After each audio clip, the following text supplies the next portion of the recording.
प्यारे बच्चों, आज हम शुरू करने जा रहे हैं चैप्टर 8 जिसका टाइटल है थंबलीना। बच्चों, पाठ शुरू करने से पहले मैं आपको बता देना चाहती हूँ यह एक विदेशी कहानी है जिसका कि हिंदी में अनुवाद किया गया है। थंबलीना यानी कि थंबलीना का अर्थ होता है अंगूठे के आकार जितना। आप जानते हैं थंब इंग्लिश का वर्ड है, ये थंब का मीनिंग क्या होता है हिंदी में? अंगूठा। तो थंबलीना यानी कि अंगूठे के आकार जितना। बच्चों, यह एक ऐसी लड़की की कहानी है जो बहुत ही सुंदर, प्यारी, समझदार और बहादुर है और उसका आकार है जो छोटे से अंगूठे के आकार जितना होता है। इस पाठ में हम पढ़ेंगे, ये देखो ये लड़की दिखाई हुई ना, ये फूल पर बैठी हुई है और इसका आकार क्या है? अंगूठे के आकार जितना। बच्चों, इस कहानी में हम जानेंगे कि इस छोटी सी सुंदर सी लड़की ने कितनी मुश्किलों का सामना बड़ी हिम्मत से किया और कितने लोगों की उसने मदद की और किस तरह वो अपनी समझदारी से, अपनी बहादुरी से एक साधारण लड़की से फूलों की रानी बन जाती है। तो चलिए पाठ शुरू करते हैं। बहुत समय पहले एक औरत एक झोपड़ी में रहती थी। उसके चारों एक सुंदर सा बगीचा था। एक दिन फूलों में उसने एक सोने की अंगूठी मिली। औरत ने कहा, कितनी अच्छी अंगूठी है। उसे पता नहीं था कि वह अंगूठी नहीं, जादू का मुकुट था। वह मुकुट एक दिन बगीचे में आई परी से वहां पर खो गया था। औरत ने अंगूठी अपनी उंगली में पहन ली। अचानक उसके फूलों की क्यारी में एक सुंदर फूल खिल गया। उसके पंखुड़ियां खुल गई। उस पर एक छोटी सी लड़की बैठी थी।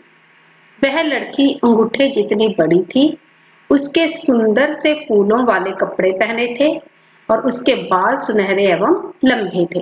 तो क्या पढ़ा हमने कि ये बहुत समय पहले की कहानी है। एक औरत है, वो झोपड़ी में रहती थी और उसके चारों तरफ एक सुंदर सा बगीचा था। तो एक दिन क्या हुआ, उसे फूलों में ना एक सोने की अंगूठी मिली और अंगूठी को देखकर वो खुश हो गई भी कितनी अच्छी अंगूठी है। बच्चों, उसे पता नहीं था कि वो अंगूठी नहीं, क्या है, वो एक जादू का मुकुट है। कि एक दिन क्या हुआ था, उसके बगीचे में एक परी आई थी घूमने के लिए और उस परी से वो मुकुट वहां पर खो गया था। औरत ने जैसे ही वो अंगूठी अपनी उंगली में पहनी, उसकी क्यारी में एक फूल खिल गया सुंदर सा। और जब उसकी पंखुड़ियां खुली तो उसमें कौन बैठा था? एक छोटी सी लड़की। और लड़की का आकार कितना था? अंगूठे जितना। उसने सुंदर से फूलों वाले कपड़े पहन रखे थे, बाल सुंदर और सुनहरे और लंबे थे, यानी कि बहुत सुंदर थी वो लड़की। फिर क्या हुआ? फिर लड़की औरत देखो उसको देखकर क्या कहती है, तुम्हारे जैसी सुंदर बच्ची मैंने आज तक नहीं देखी है। क्या तुम मेरे साथ मेरी झोपड़ी में रहोगी? औरत ने कहा। छोटी लड़की ने कहा, हाँ हाँ।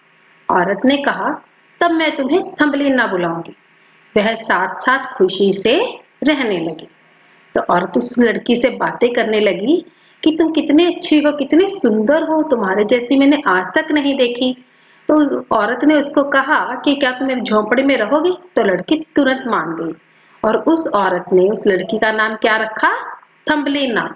क्यों रखा था? क्योंकि उसका आकार हमारे अंगूठे के आकार जितना था। इस तरह वह औरत और वो थंबलीना खुशी खुशी रहने लगे।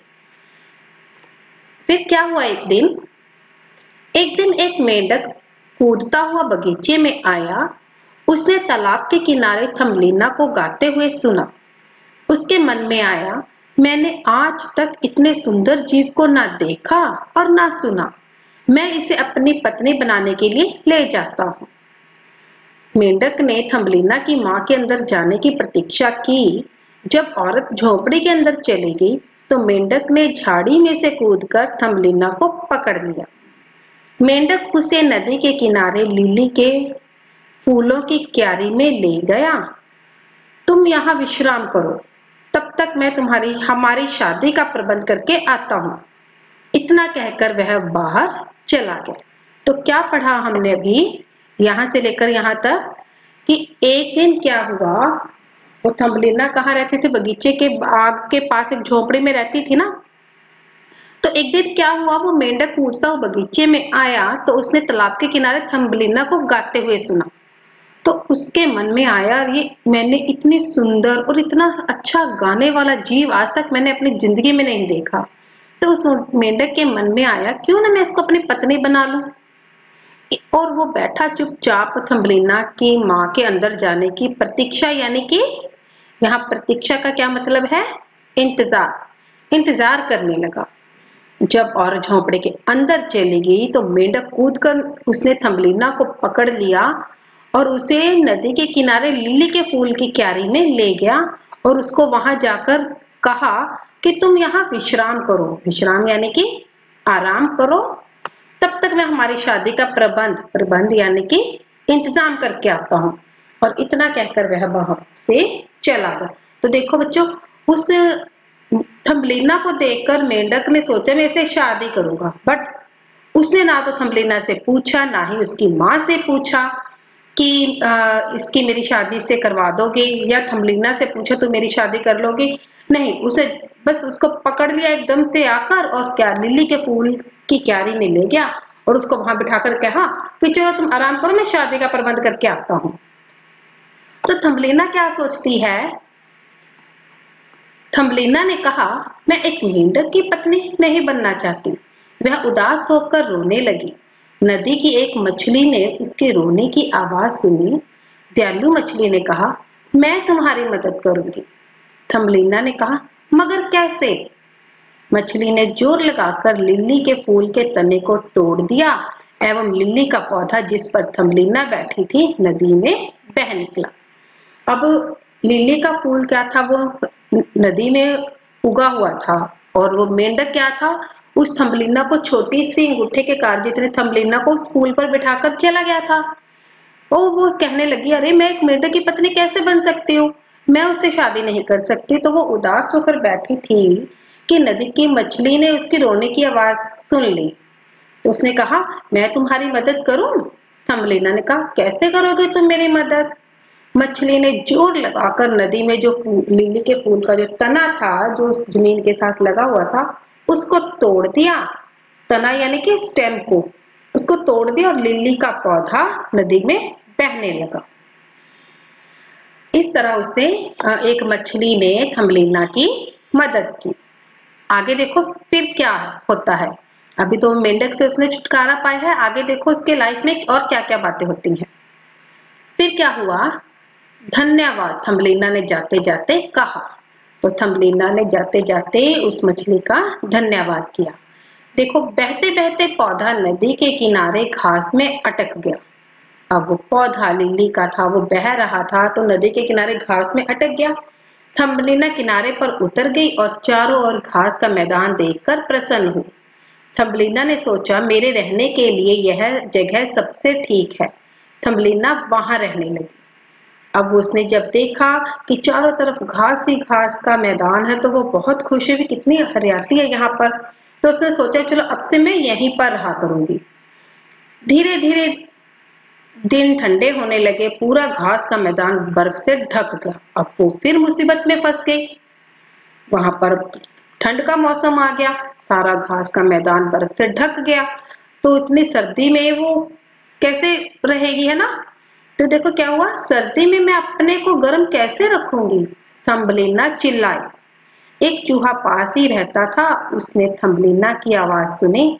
उसने कहा मेरे बिल में आ जाओ, आग के पास बैठो, एक कप गर्म चाय पियो। जैसे वो चिल्ला रही थी कि इतनी सर्दी में मैं कैसे रहूंगी, तो अब उसकी मदद करने कौन आया, चूहा। पहले वो मेंढक के जाल में फंस गई थी तो उसको किसने बचाया था, मछली ने। अब वो ठंड के मौसम में फंस गई है तो उसकी मदद करने के लिए कौन आया बच्चों, चूहा।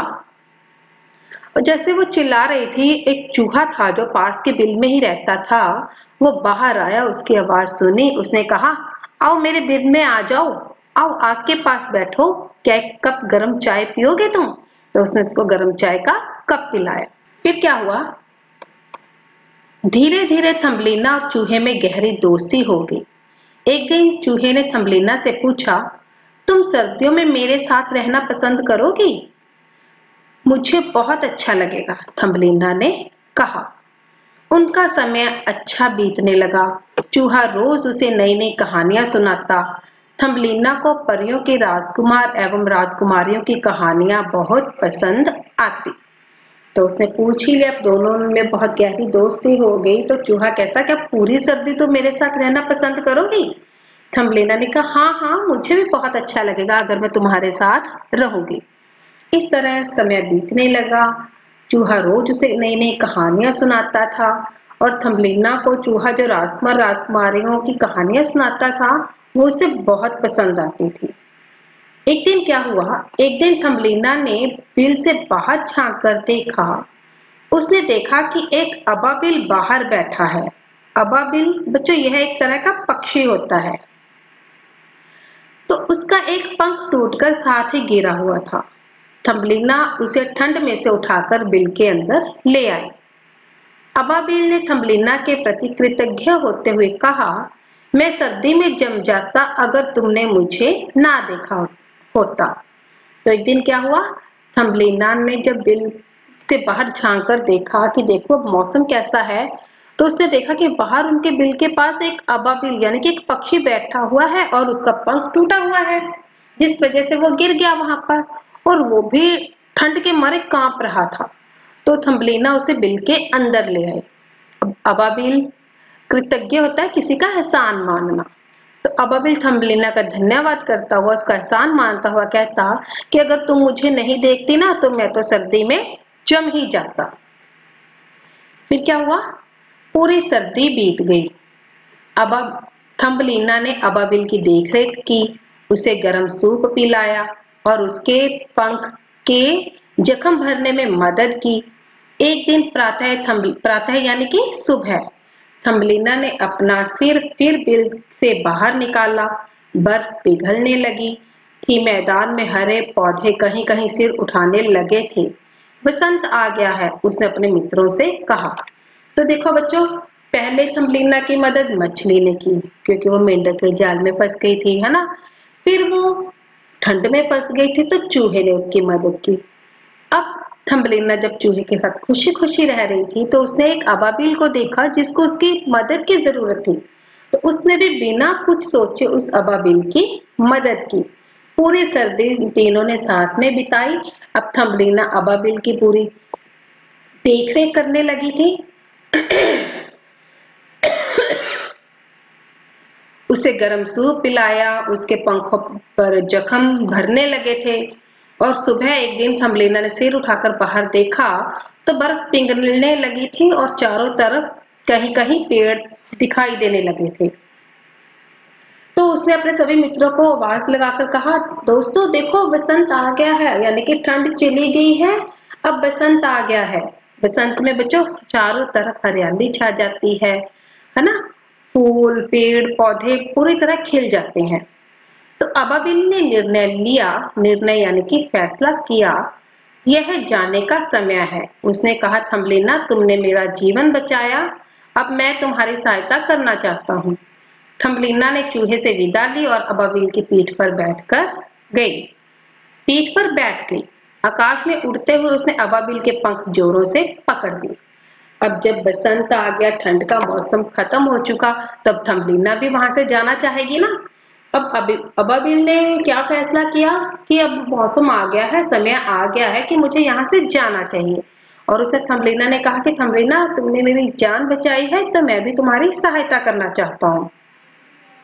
तो थम्बलिना कहते ठीक है, तुम मुझे कहीं और छोड़ देना। वो उसने चूहे से विदा ली और अबाबिल की पीठ पर बैठकर आकाश में उड़ गई। और उड़ते उड़ते उसने उससे अबाबिल के पंख को जोरों से पकड़ लिया ताकि वो गिर ना सके। फिर देखो अबाबिल उसको कहाँ लेकर जाता है। ये देखो बच्चों, यहाँ दिखाया गया ना, ये है अबाबिल, एक तरह का पक्षी है ये। और ये थम्बलिना उसके ऊपर बैठ के जा रही है। क्या हुआ आगे देखो। और ये देखो चूहा उसे बाय बाय कर रहा है, वो उसे अलविदा लेके जा रही है। फिर क्या हुआ, अबाबिल उसको कहाँ लेकर जाता है। अबाबिल घने जंगल में तेजी से उड़ता हुआ एक झुरमुट में आकर धीरे से उतर गया। सूर्य की रोशनी पेड़ों से छनकर नीचे आ रही थी। चारों ओर रंग बिरंगे फूल खिले हुए थे। अवश्य यह कोई जादुई स्थान है, थम्बलीना ने कहा, जैसे कि चूहे की कहानियों में हुआ करता था। अब अबाबिल जंगल में उड़ता जा रहा था कि उसे एक झुरमुट दिखाई दिया। फूलों का झुरमुट था बहुत बड़ा। तो वो वहां पर उतर गया और वहां पर सूरज की रोशनी पेड़ों से छनकर आ रही थी। चारों तरफ रंग बिरंगे फूल खिले हुए थे और उस जगह को देखकर थम्बलीना ने एकदम से कहा कि अवश्य यह कोई जादुई स्थान लगता है। कितने अच्छे अच्छे फूल हैं यहाँ पर, और ऐसा स्थान है जो चूहे की कहानियों में हुआ करता था। ऐसे स्थान के बारे में चूहा उसको कहानियों में बताया करता था। तो क्या हुआ, अचानक उसके सामने एक लिली खिल उठी। लिली के अंदर एक छोटा सा लड़का बैठा हुआ था जो अंगूठे जितना बड़ा था।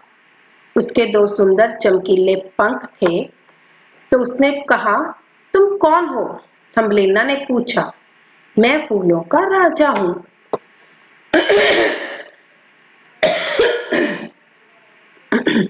मैं फूलों का राजकुमार हूँ, उस लड़के ने कहा। तुम कितनी अच्छी हो, आओ मेरे साथ फूलों की राजकुमारी बनकर रहो।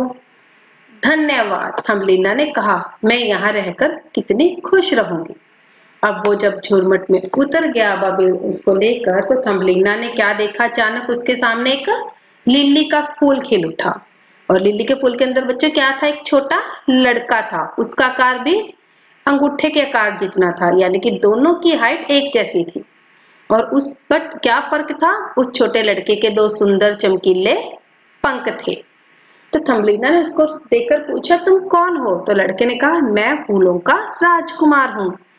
और लड़के ने कहा, तुम कितनी अच्छी हो, क्या तुम मेरे साथ शादी करके फूलों की राजकुमारी बनकर रहोगी? थम्बलीना ने उसका धन्यवाद किया और कहा, हाँ मैं यहाँ रहकर कितनी खुश रहूंगी। तो यानी कि थम्बलीना ने उसके शादी का प्रपोजल था वो एक्सेप्ट कर लिया। उसके इतना कहते ही सब और चहल पहल हो गई। छोटी छोटी परियां फूलों से बाहर आ गई। जैसे ही थम्बलीना ने, ये देखो, थम्बलीना ने इस राजकुमार के शादी का प्रपोजल एक्सेप्ट किया कि हाँ मैं फूलों की राजकुमारी बनकर रहूंगी, तो चारों तरफ चहल पहल हो गई, यानी कि खुशियां और बढ़ गई। और छोटी छोटी परियां, ये देखो फूलों में दिखाई, छोटी छोटी परियां फूलों से बाहर आ गई क्योंकि वो भी बहुत खुश हो गई थी। यह राजकुमारी बनने के लायक है, परियों ने कहा, और उसे दो सुंदर चमकीले छोटे छोटे पंख दिए। अब खुशी के मारे ये सारी परियां बाहर आ गई और उन्होंने थम्बलीना को देखकर कहा कि हाँ तुम कितनी सुंदर हो, तुम तो हमारी राजकुमारी बनने के लायक हो। और जिस तरह राजकुमार के दो सुंदर चमकीले पंख थे ना बच्चों, तो परियों ने भी उस थम्बलीना को दो सुंदर चमकीले छोटे छोटे पंख दे दिए। अब जंगल के सभी जानवर नन्ही राजकुमारी को देखने आए। थम्बलीना उस झुरमुट में सदैव उनके साथ रही जहाँ कभी सर्दी नहीं आती, सदैव वसंत ऋतु रहती है।